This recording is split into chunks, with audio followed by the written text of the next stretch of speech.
किससे जाता है? इसको पढ़ाने वाला कौन होता है? उस्ताद, सब्जेक्ट टीचर। हाँ, सबसे पहला दर्जा किसका आता है? उस्ताद का। सबसे पहला मतलब कोई भी किसी भी तरीके का कोई भी मुलाजिम हो, वो कहाँ से स्टार्टिंग उसकी कहाँ से होती है? उसका फर्स्ट दरवाजा कौन सा है? टीचर है नहीं? तो सबसे पहले आप अपने टीचर की इज्जत करना सीखेंगे। उसके बाद जो है ना, जो टीचर की इज्जत करना सीखेगा तो वो अपने देश की भी इज्जत करेगा, वो अपने कौम की, अपने संविधान की भी इज्जत करेगा। मैं आपको अपने बारे में बताना चाहता हूँ।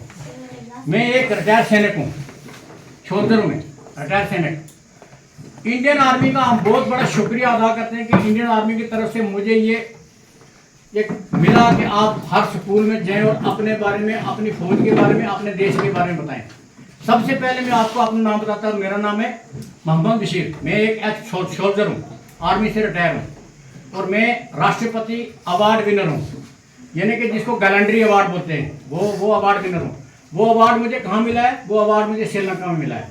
और मेरी सबसे पहली यूनिट है वानजाकलाई, मेरी कंपनी अल्फा है, मैं बटालियन नंबर 1 है, मेरी कंपनी नंबर 1 है।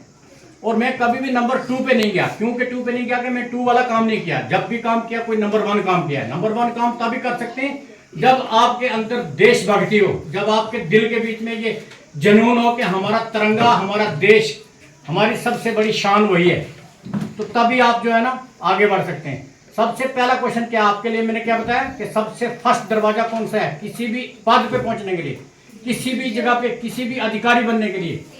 टीचर है। कौन सा है? जो हमारे देश का सबसे बड़ा आदमी आप किसको मानते हैं? सबसे ज्यादा इज्जत किसको देते हैं? उसके बाद किसको देंगे? जो हमारा सबसे बड़े पद पे कौन है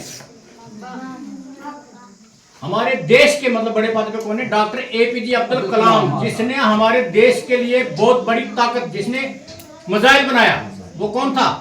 डॉक्टर एपीजे अब्दुल कलाम, है नहीं? हम सबको ये फख्र होना चाहिए कि डॉक्टर एपीजे अब्दुल कलाम ने हमारे देश को वो दे दिया जो कि हमारे देश की तरफ कोई ऐसी टेढ़ी आंख उठा के नहीं देख सकता है। ठीक है नहीं? अभी मैं मेडल कैसे लिया है? मैंने मेडल ऐसे लिया, मैं वानजाकलाई में भर्ती हुआ, उसके बाद हमारी यूनिट श्रीलंका में चली गई। श्रीलंका ट्रिंकोमली के बीच में हम ड्रॉप हुए। ट्रिंकोमली, बट्टिकलावा और जाफना, हमारे को 3 जगह का टास्क मिला था। हमारा ऑपरेशन था, ऑपरेशन आज बोलते हैं, ऑपरेशन उस समय बोलते थे जैसे किसी जगह पे अटैक था। अटैक यानी कि दुश्मन के ऊपर चढ़ाई करना। तो उसके बीच में हमने ट्रिंकोमली, सबसे पहले हमने ट्रिंकोमली सिटी कैप्चर किया। उसके बाद हम बट्टिकलावा गए। बट्टिकलावा से हम जब जाफना में पहुंचे ना, तो जाफना में हमारी बहुत बड़ी टक्कर हुई थी। वहां पे उनकी ऐसी एक जगह थी जिस जगह के बीच में एक साइड में समुद्र था, दूसरी साइड में उन्होंने पेड़ों के भी आईडी लगा रखे थे। वहां पे रास्ते में जाने का सिर्फ एक ही रास्ता था। अगर हम उनकी पोस्ट पे जाना चाहें तो जाने का सिर्फ एक ही रास्ता था। वो रास्ता था सीधा फेस टू फेस टक्कर, मतलब उसके साथ गांव पे उनकी एलएमजी लगी है। हमारे कंपनी कमांडर ने, जो हमारा पार्टी कमांडर था, उसने बोला यहाँ पे क्या सिचुएशन करेंगे, एक साइड में समुद्र है, दूसरी साइड में पेड़ों के ऊपर भी आईडी लगे हुए हैं, हम उस पर नहीं जा सकते। तो मेरे से पूछा गया क्या करें? मैंने बोला सर हम जो सीखे हुआ तरीका है हमारा, जैसे हम बटालियन के बीच में डेमो देते हैं, हमारा सीखा हुआ तरीका कि जब तक दुश्मन का बंकर ब्लास्ट नहीं करेंगे तब तक हम अटैक नहीं कर सकते।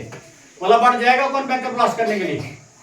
अब जो सुझाव दे रहा वही जाएगा ना। तो मैं गया बंकर ब्लास्ट करने के लिए और मैं क्रॉलिंग करते हुए तकरीबन 50 मीटर का रास्ता क्रॉलिंग करके पहुंचा। जैसे ये दीवार जो मेरे सिर पे जो बोर्ड लगा है, ऐसे उनके बंकर के नीचे पहुंच गया जहां पे उनकी एलएमजी लगी थी। मेरे को उस वक्त जोश भी था और डर भी था। डर होता है इंसान के शरीर में, डर लगता है, बहुत से डर लगता है, मगर जब देश का हो ना, तिरंगे का हो कि मैंने अपना सम्मान रखना है, मैंने अपने आने वाले टाइम के लिए अपना नाम रोशन करना है, मैंने कुछ करना है, जब इंसान के दिल के बीच में ये पक्का हो ना कि मैंने कुछ ना कुछ कर गुजरना है, तो उसके सामने कोई भी चुनौती जो है ना, कोई भी बड़ी मुश्किल जो है ना, वो आसान होने में कोई टाइम नहीं लगता है। तो उस समय मैंने क्या किया, मैंने वहां दुश्मन के जो बंकर थे, बंकर के बीच में अपने पोस्ट से ग्रेनेड निकाला। हर जवान के पास लड़ाई ऑपरेशन के बीच में 2 ग्रेनेड होते हैं। मैंने अपना ग्रेनेड निकाला, पेन खींचा और उसके बीच में डाल दिया, बंकर के बीच में डाल दिया। उधर उनके 2 बंदे थे, उनको नहीं पता चला कि यहाँ पे क्या है। जब बंकर बीच में, ग्रेनेड बीच में चला गया, वो बोले सांप है नहीं? उनकी तरफ से क्या आ गया? सांप आ गया। मैंने ऐसे स्लो मोशन में नीचे कर दिया था। उनकी तरफ से क्या हो गया कि सांप आ गया, मगर सांप नहीं था। तब तक वो उनके बंकर के बीच में ब्लास्ट हो गया। उसके बाद जो है हमारा वहां पे अटैक कामयाब हो गया और उस बहादुरी के लिए मुझे सैन्य मेडल मिला हुआ है। और उसकी वजह से आज भी मैं कहीं भी जाता हूँ, मुझे सम्मान दिया जाता है। मैं किसी भी जगह के बीच में जाता हूँ, मुझे सम्मान दिया जाता है। और मैं आप लोगों के साथ इसलिए ये शेयर कर रहा हूँ कि आप लोगों के दिल के बीच में ये भावना बने, जो बच्चे हैं, जो लड़के, ये मत सोचना कि लड़कियां जो है ना आजकल फौज में नहीं जा सकती। लड़कियों के लिए आपने देखा ना, टीवी में देख रहे हैं, आप सब देख रहे हैं, यूट्यूब पे देख रहे हैं, सब देख रहे हैं, लड़कियों के लिए भी ऑफर मिल गया ना अभी, है ना। सीएमपी है, उसके बाद है ना इसके बीच में है, आर्मी के बीच में, हर एक डिपार्टमेंट के बीच में, सीआरपी में, बीएसएफ में लड़कियों के लिए अभी है। कोई भी लड़की मतलब ये अपने आप को कमजोर न समझे, अपने आप को पीछे न समझे कि हम ये नहीं कर सकते, हम बहुत कुछ कर सकते है नहीं। आपके पास आना, मैं दूसरे स्कूलों में भी जाऊंगा, मैं हर स्कूल के बीच में जाकर के यही बात बताऊंगा कि भाई हमारी तरह हमारी आप भी मतलब ये बनो कि हम भी कुछ करके दिखाएं। और कर गुजरने का तब भी होता है जब हमारे देश, हमारे दिल के बीच में एक बहुत बड़ा सम्मान होना चाहिए कि हम कुछ ना कुछ करेंगे। जो हमारे देखो, हमारा शहीद भगत सिंह, उसको दुनिया आज याद करती है। क्यों याद करती है? कि उसने देश के लिए कुर्बानी दी है। वो तब भी जिंदा था, आज भी जिंदा है। इस तरीके से हर आदमी को ये एक मिसाल बनानी चाहिए, अपने अंदर एक जज्बा रखना चाहिए कि हम देश भगत बने। हम सबसे ज्यादा मतलब किसी भी जगह के बीच में किसी भी चुनौती करने के लिए, सामना करने के लिए हम रेडी रहें। और एक बच्चों के लिए एक अहम मुद्दा है, सबसे पहला हमारे फौज के बीच में क्या बोलता है, लड़ाई लड़ने से पहले हार नहीं मानना है। आप में से किसी ने ये नहीं सोचना है कि मैं लड़की हूं, मैं आगे नहीं बढ़ सकती, मैं लड़का हूं, मैं आगे नहीं, मैं गरीब परिवार से हूं, मैं उससे हूं। यानी मैं टूर लेके गया, मैंने एपीजे अब्दुल कलाम साहब का घर देखा, उनका प्राइमरी स्कूल देखा जहां पे वो अगर वो इतने बड़े साइंटिस्ट बन सकते हैं तो आप लोग भी बहुत कुछ बन सकते हैं। इसलिए हमेशा हमने उनसे मुलाकात किया। मेरा जो है ना, मुझे मेडल जो दिया गया था, वो आप बीच में बात होगी, मुझे जो मेडल दिया गया को कि साहब हमने ये किया है, हमने इसी पे ऐसे किया है, वैसे किया है, मतलब कोई भी वो बात कर सकते हैं। दूसरी आपकी नॉलेज के लिए, बहुत सारे लड़के यहाँ पे जो है ना, सबसे पहला मैंने आपको बताया ना, टीचर स्टाफ जो है ना, टीचर स्टाफ के लिए एक मतलब उनको भी पता है, टीचरों को भी पता है, मगर आप लोगों को बता देते हैं। कुछ लोग बोलते हैं कि पाकिस्तान मुस्लिम कंट्री है, मगर ये इंडोनेशिया के बाद दूसरा नंबर इंडिया का है मुस्लिम कंट्री। पहला नंबर इंडोनेशिया का, सबसे ज्यादा आबादी इंडोनेशिया के बीच में मुसलमानों की, उसके बाद इंडिया में जो हमारा हिंदुस्तान है। पाकिस्तान की टोटल पॉपुलेशन जितनी है उसके बीच में हिंदू, मुस्लिम, सिख, ईसाई मिला करके भी हमारे मुसलमानों जितनी पॉपुलेशन नहीं होती है। तो इसलिए हमें हमेशा हमें ये नहीं देखना चाहिए कि ये कौन है वो कौन है, हमने ये देखना चाहिए कि हमारी मिट्टी क्या है।